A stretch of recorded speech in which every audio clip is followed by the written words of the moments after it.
د لویو بخښونکي رب تعالی په سپېڅلي نامه شروع کوم.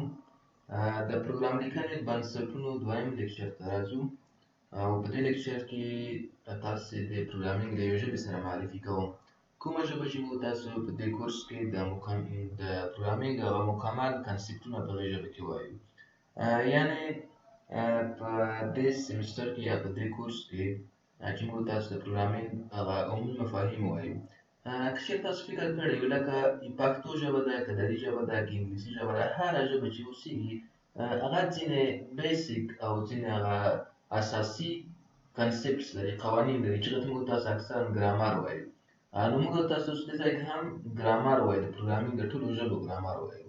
مطلب دا چې مثلا که چېرې موږ د پښتو ژبې ګرامر صحیح زده کړو، it means چې د انګلیسي ګرامر مو هم د ډېره حده پورې زده کړی ده. په پښتو کې هم زموږ سره ناون هماغه ناون ده. مثلا که چېرته زه وایم پښتو کې چې احمد زما سره یو ناون ده، په انګلیسي کې هم احمد زموږ سره ناون ده، په دري کې هم احمد زموږ سره ناون ده، او په هره ژبه د دنیا کې احمد زموږ سره د نوم په صفت باندې کنسیډر کېږي، یعنې یو نوم د ګرامري لحاظه ورته ویل کېږي. نو یعنې هغه مفهوم په ټولو ژبو کې یو شان ده. پروګرامینګ کې هم زموږ سره همدغه کنسپټ ده، همدغه مفهوم ده. یو څه چې موږ پېژنو په پروګرامینګ مفهومي ډول سره په ټولو ژبو کې نور هماغه استفاده کوو، صرف سټرکچر تغییر کوي. مثلا پښتو کې ناون په یو ځای کې استفاده کېږي، په دري کې بل ځای کې راځي، د جملې په یوه برخه کې راځي، په دري کې د جملې په بله برخه کې راځي. نو د دې لپاره موږ تاسو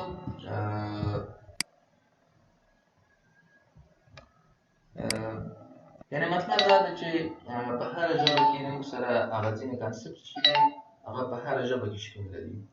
نو صرف هغه سټرکچر تغییر کوي، هغه عمومي جوړښت تغییر کوي، ټول مفهوم یو شان مفهوم ده. نو راځو لکه په ورځني ژوند کې موږ تاسو ډېرې ژبې لرو، همدا ډول پروګرامینګ کې هم ډېرې زیاتې ژبې شتون لري. که چېرې موږ تاسو دا خبره ګوګل کړو نو د ګوګل څخه پوښتنه وکړو languages are there in the world. په نړیواله سطحه باندې څومره پروګرامینګ ژبې دي؟ نو تقریبا 900 پروګرامینګ لنګویج شتون لري د ویکیپیډیا دغه څخه. نو په دې کې بیا ځینې هغه ژبې هم راځي چې صرف په پروپوزلونو جوړ شوي دي، مثلا ژبې تکمیل شوي نه دي. نو بېلابېل ځوابونه دي، خو ویکیپیډیا د معلوماتو له مخې 900 د پروګرامینګ ژبې په نړیواله سطحه باندې شتون لري.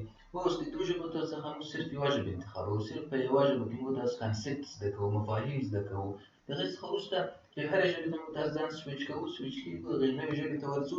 په یوه هفته، په دوه هفتو، ماکسیمم په یوه میاشت، یوه نیم میاشت کې موږ مکمل ډول سره په هغې ژبه کې ځان بلدولی شو، اما په دې شرط چې یوه ژبه موږ تاسو په صحیح شکل سره زده کړو، په مفهومي ډول سره زده کړو، بیا کولی شو چې نورې ژبې ډېر په اسانۍ سره زده کړو او په هغې کې موږ تاسو کار وکړو.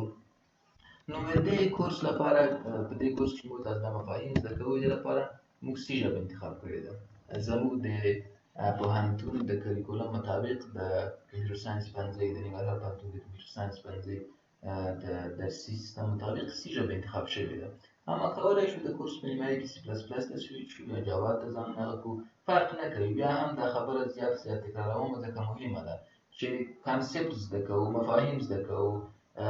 هغه د هر څه مفهوم چې کله زده کړو، بیا ژبه موږ لپاره نه ده مهمه چې کومه ژبه ده، صرف هغه مفهوم زده کول د موږ لپاره مهم دي. که هر څه وي چې په مفهومي شکل سره زده کړو، بیا وروسته کولی شو چې هره ژبه کې کار وکړو او پروګرامونه پکې جوړ کړو.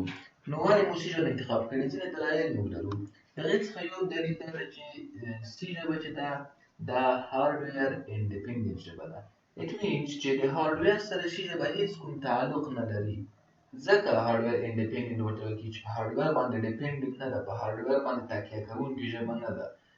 که چېرې ځینې ژبې شتون لري چې یوازې د یو هارډویر لپاره دي، مثلا یوازې د یو کمپنۍ لپاره دي، یوازې HP لپاره دي، یوازې ډیل لپاره دي، یوازې د یو ډول هارډویرونو لپاره دي.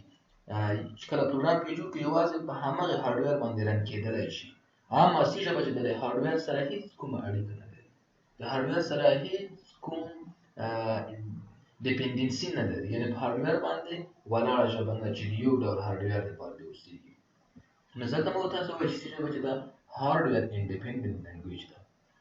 دا یو ډېر ښه خصوصیت ده. بل خصوصیت د سي ژبې دا ده چې سي ژبه ډېرې لایبرري فنکشنې لري. لایبرري فنکشنې لري. دا چې لایبرري فنکشنې چې ته وایي کېږي، صرف اوس دومره درته وایم چې فنکشن خپله یو مجموعه د کود ده، یعنې د یو لارښوونو مجموعه ده، د کودونو مجموعه ده چې موږ استفاده کوو.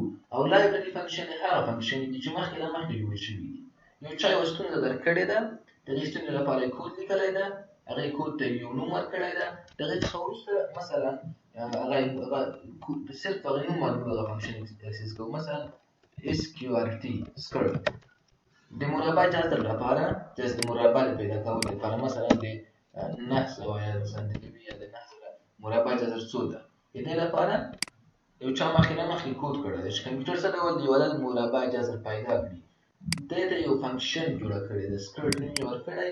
موږ فقط د سکرت په نوم سره هغه جذر پیدا کوو، نور کور یې موږ تاسو نه ګورو. یعنې لایبرري فنکشن ده، مخکې له مخکې یو فنکشن د موږ سره شتون لري.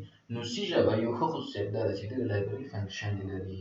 او درېیم ښه خصوصیت دی چې د سی ژبې هغه دا ده چې سی ژبه زیات اپریټرز لري.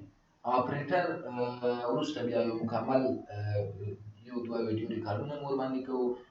عمل کوونکی مثلا پلس د موږ سره عمل کوونکی ده، یو راخلي د دوو سره یې جمع کوي.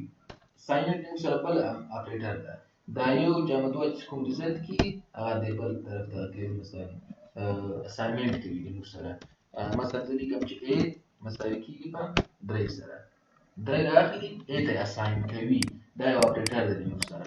یا مثلا منفي د موږ سره بل اپریټر ده، ضرب بل اپریټر ده، ماډیول بل اپریټر ده. په اپریټر باندې موږ تاسو مکمل یو دوه یا درې ویډیو ریکارډز لیکچر لرو، ویډیو ریکارډونه ورباندې لرو چې بیا بحث ورباندې کوو. صرف اوس دومره په یاد ولرئ چې سی ژبه زیات اپریټرز لري، زیات عمل کوونکي لري.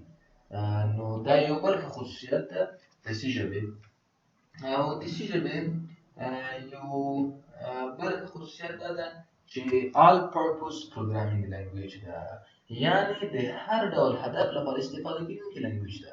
هر ډول هدف چې موږ ولرو، که چېرته په انجینرۍ کې استفاده کوو، که په طب کې استفاده کوو، که په کمپیوټر ساینس کې استفاده کوو، که په اقتصاد کې استفاده کوو، او بلا بلا چېرته په نورو ټولو ژبو کې استفاده کوو، او بقیه که چېرته په نورو ټولو فیلډونو کې استفاده کوو، نو موږ استفاده کولی شو. د هر مسلک لپاره، د هر فیلډ لپاره موږ تاسو کولی شو په سی ژبه کې پروګرام ولیکو، هغې لپاره یو سافټویر جوړ کړو، یو کود لیکنه ورته وکړو.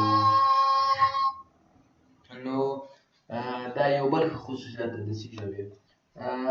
دا د سی ژبې هغه ښه خصوصیات وو چې د کومو له امله موږ سی ژبه انتخاب کړې ده د دې کورس لپاره، چې تاسو ته مې ټول وویل او تشریح مې کړل درته. نو په راتلونکي درسي لیکچر کې دا وایو چې څه ډول کولی شو پروګرام شروع کړو، څه ډول زه کولی شم سافټویر جوړول شروع کړم. دومره په دې باندې چې موږ پوه شو چې پروګرامینګ څه ته ویل کېږي، ولې پروګرامینګ ته اړتیا لرو، پروګرامینګ ژبې کومې ژبې دي، کوم نسلونه لري، کوم لیولز لري، او څه ډول ترجمه کېږي، ترجمانان یې څوک دي. او د هغې څخه وروسته مې یوه ژبه انتخاب کړه چې سی ژبه ده. او په دې هم پوه شو چې سی ژبه مو ولې انتخاب کړې ده. د سی ژبې انتخاب په دلایلو باندې په دې ویډیو کې مکمل وغږېدلو.